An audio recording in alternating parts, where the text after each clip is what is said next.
ఆరోగ్యం బాగాలేదని ఆ ఆసుపత్రికి వెళ్లారా? అంతే సంగతులు. ఆసుపత్రిలో ఇన్పేషెంట్గా జాయిన్ అయ్యామా, తిరిగి ఇంటికి వెళ్తామన్న గ్యారెంటీ లేదు. ఆసుపత్రిలో ఉన్నంతసేపు క్షణక్షణం భయంగా గడపాల్సిందే.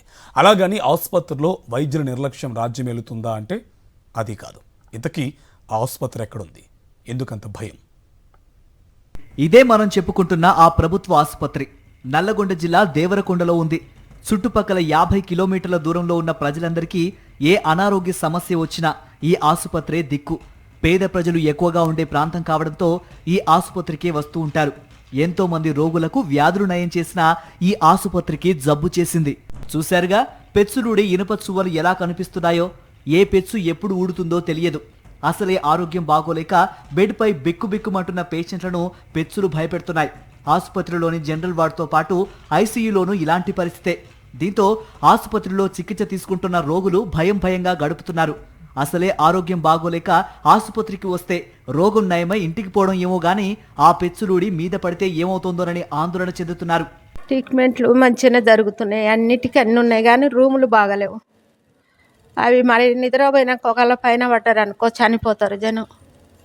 ఇప్పుడు దానికి అందరూ ఎమ్మెల్యే గారు పట్టించుకోవాలి. స్లాబ్కి వెళ్ళి ఆ చెత్తులు మొత్తం కూలిపోయేటట్టుంది సార్. కూలుతున్నాయి సార్, పచ్చలు లేచి వస్తున్నాయి సార్. దయచేసి మా మీద పడితే మళ్ళీ ఆ కష్టం ఈ కష్టం భరించలేక మేము పేదలం సార్. పేదలు బతుకులు లేక ఇక్కడ బతుకు సత్యకాలం వచ్చే సార్. పైన పడితే మళ్ళీ ఆ కష్టాలు ఇక్కడ ఇంకా ఏడా అనుభవించాలని భయం వేస్తుంది సార్. దయచేసి ఇది సహకరించండి సార్ మీరు. అయితే ఈ భవనం ఏదో బ్రిటిష్ వారి కాలంలో నిర్మించింది కాదు. ఈ బిల్డింగ్ కట్టి 15 సంవత్సరాలు కూడా కాలేదు. అంటే అప్పట్లో కాంట్రాక్టర్ ఎంతటి నాణ్యతా ప్రమాణాలు పాటించాడో అర్థమవుతోంది. పోనీ కాంట్రాక్టర్ నాణ్యత లేకుండా పనిచేశాడు అనుకుందాం.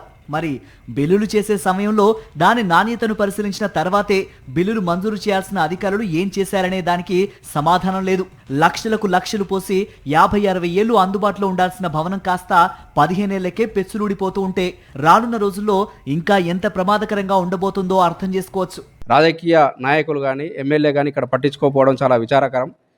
పేద ప్రజలు ఎక్కువగా, గిరిజనులు ఎక్కువగా ఉన్నటువంటి దేవరకొండ లాంటి ప్రాంతంలో ఇటువంటి హాస్పిటల్లో ఎటువంటి సదుపాయాలు లేకుండా ప్రజలను ఇబ్బంది పెట్టేటటువంటి పరిస్థితి ఈరోజు ఉన్నది. కాబట్టి వెంటనే వైద్య శాఖ అధికారులు, స్థానిక ఎమ్మెల్యే గారు ఈ విషయం మీద స్పందించాలి. ఆసుపత్రిలో ఊడిన పెచ్చులు కళ్ళ ముందే కనిపిస్తున్న భవనం బాగుందంటున్నారు ఆసుపత్రి సూపరింటెండెంట్. ఏ రోగికి ఎలాంటి ఇబ్బంది లేదంటున్నారు. మరి అదేమీ లేదు, అది వాస్తవం కాదు. ఈ వర్షాకాలం కాబట్టి కొంచెం పెచ్చులు అనేవి ఊడే పరిస్థితిలో ఉంటే దాన్ని మేమే ముందు జాగ్రత్తగా ఎక్కడ ఊడిపడే మా పేషెంట్ల మీద, రోగుల మీద పడుతుందని చెప్పేసి మేమే ఎక్కడన్నా పెచ్చులు ఊడే పరిస్థితిలో ఉంటే దాన్ని పాల్గొట్టేసి మళ్ళీ పేషెంట్లను షిఫ్ట్ చేసి మళ్ళీ వాళ్ళ క్షేమం కోసము ముందుగానే మేము దాన్ని తీసేసి మళ్ళీ పెట్టడం జరిగింది. చూశారుగా, రోగాలు నయం చేయాల్సిన ఆసుపత్రికే ఎలాంటి జబ్బు చేసిందో. ఏదైనా ప్రమాదం ముంచుకు రాకముందే పరిష్కారం కనుగొనాల్సిన అవసరం ఉందనేది అధికారులు ఇప్పటికైనా గుర్తించాలి.